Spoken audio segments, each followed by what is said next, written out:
This is the house where the Anthonys live in Orlando, Florida. We have information now on yet another new jailhouse interview released to the public. You will hear that in part in minutes. Their 2-year-old granddaughter is missing. Their 22-year-old daughter in jail for lying to investigators. The rest of the Anthony family increasingly frustrated in their efforts to try and get at any clue that might save the life of a little girl. Still missing today. Good morning, everybody. Welcome to America's Newsroom. I'm Bill Hemmer. Good morning, Meg. Good morning, and I'm Megan Kelly. And if you have been following this story, you have heard a series of recorded phone calls between Casey Anthony in jail and her family members visiting her. Calls in which the young mother's words and tone seem to be at odds with what anyone would expect from the parent of a missing toddler. And now there is yet another tape of Casey calling her brother Lee from the jail. Take a listen. Hey. Hey. How's everything going? It's going okay. How's everything going with you? Good. Just took a shower. I figured I'd call and check in, say hi since I got a chance to see Mom and Dad this morning. I've talked with pretty much everybody at this point. Okay. Most of them on a regular basis, and at least most people within the last few days or day. So I definitely am, just kind of getting my bearings, everything like that with everybody. Okay. But, if there's ever anything particularly that I should look into or attempt to follow up on, right? Yeah, I'll definitely let you know if things come up, if anything does at all. Well, Phil Keating is live at the Anthony house in Orlando, Florida. Phil, the brother's demeanor on this tape, you've listened to the whole thing. Tell us, do you detect a shift in it? Well, it was a 3-minute-long conversation released late last night, and you can certainly hear the fatigue in Brother Lee's voice. Again, for the past 2 weeks, he and his mom and dad have been trying to track down, especially him, track down all of her friends, names that she has provided, trying to find them and then talk to them, trying to make some sense of where exactly Caylee is, as well as this nanny, this babysitter, Zenaida Fernandez-Gonzalez, whom law enforcement has yet to find even a record of, much less track down and find. Of course, the family maintains that this nanny has Caylee and kidnapped Caylee, and they are afraid to actually jeopardize the case and share too many details with the public at this point. And Phil, even though the police say that they have found no sign of this alleged babysitter, never mind finding her with Caylee, but even confirming that she exists, Casey Anthony's defense attorney suggests she does exist and is offering some new evidence on that point. Right, and the sheriff's investigators with Orange County certainly would appreciate sharing all of that information. They have been spending more than 2 weeks now trying to track down any of these so-called friends and keep this all in perspective. When Casey was initially picked up by investigators with Orange County, drove around over several hours, over 2 days, going to different addresses where the nanny supposedly lived, where little Caylee was supposedly dropped off. Casey told investigators that there were 2 friends of hers whom she had told while she kept this whole missing daughter a secret for 4 weeks. One of those people was Jeff Hopkins. We got a hold of Jeff Hopkins yesterday via email. He told us no, she never told him about a missing kid, and he also denied that he had ever introduced her to a nanny. So a lot of conflicting stories coming out of both sides here, and investigators, again, just as late as last night, saying pretty much Casey has yet to provide them one solid, truthful statement. Really, Phil? So that's the first I'm hearing about that. So because she named 2 people who she said could back up her story on the nanny. Now you're telling me you spoke with one of them, and he says that's a lie. He says he barely even knew Casey. He wouldn't even call her a friend, and he was quite upset that the family had been throwing his name into the mix. The mother of Casey, the grandmother, Cindy Anthony, actually used his name in the courtroom on the initial bond hearing, saying this is one person who might have some answers. We tracked him down. So did investigators, incidentally, and they say that led them absolutely nowhere forward in trying to find out where Caylee is or this mysterious nanny. Wow, we are getting vastly different stories from Casey and her defense team versus the investigators and outside sources. Phil Keating, good reporting. Thanks so much for that update. Thank you. Well, we will talk to former... Well, back now to this search for missing 2-year-old Caylee Anthony. Her mother, Casey, is still cooling her heels in a jail cell. It looks like she'll be there for a while. Cops believe that Casey holds all the answers here. Sitting in for Greta Van Susteren last night, I asked one of Casey's attorneys what he knows about this so-called babysitter, the person Casey maintains has kidnapped her daughter, Caylee. Take a listen. You know, I wanted to follow up with you on something you said last night.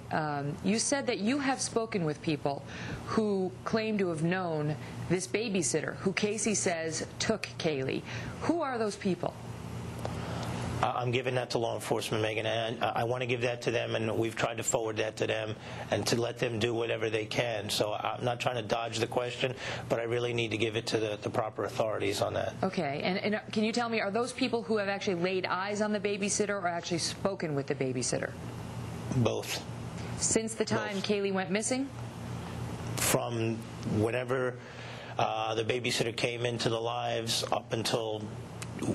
Yeah, right up until Caylee became missing. And can they vouch for the fact that that woman was, in fact, babysitting little Caylee? Sure. Sure.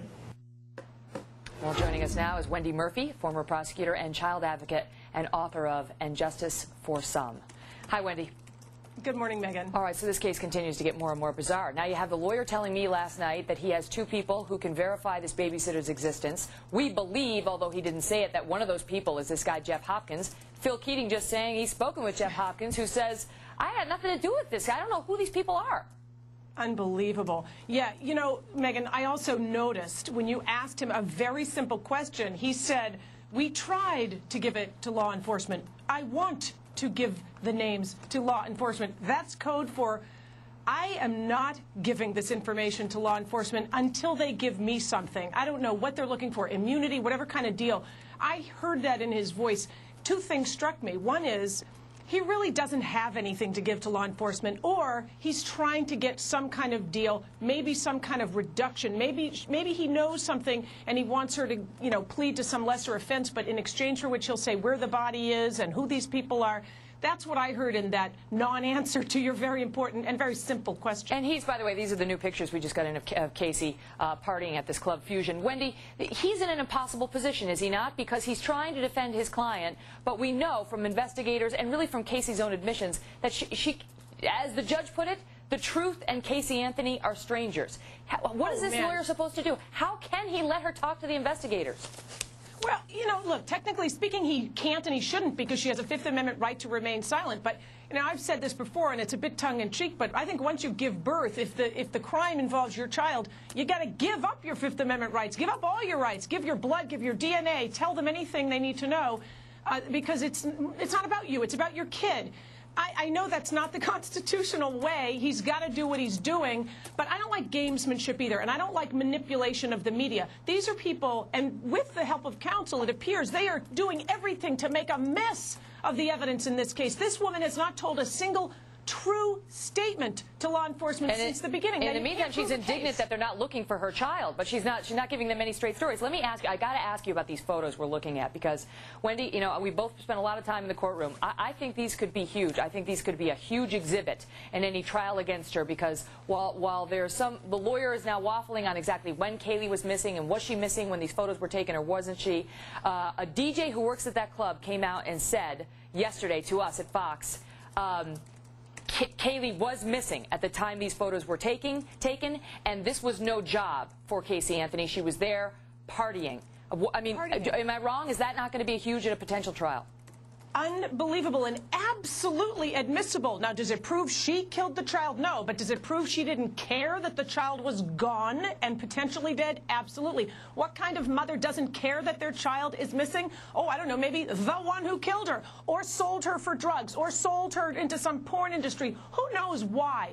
I know one thing, Megan. There's a lot of money behind the scenes here. Whether she was stealing it, talking about it, I don't know why money, huge amounts of money, are behind the scenes in this case. But I'd be tossing money around if I were the cops, because that's how you're going to sniff out some of the people who really do know the truth. And the other thing is, I'd let her talk to anyone she damn well pleases on those jailhouse tapes, family members, friends, because she will make a mistake. She's smart, she's lying, but she's only 22 years old. She will make a mistake on those tapes, I guarantee She is smart, but most liars, people who you know, don't have an adult relationship with the truth, tend to mess up. Wendy, let me ask you, how do they pressure her? I mean, because they're going to get these cell phone records that will either confirm or deny what she's saying. How do they up the ante for this mother so we can get the truth?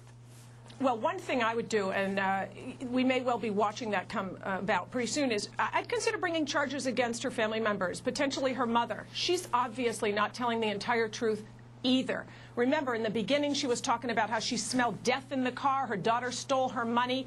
Then her story changed. Oh, it wasn't a dead body smell in the car. It was a rotting pizza. What? Anyone who knows what a rotting body smells like would never mix it up with even the most disgusting pizza.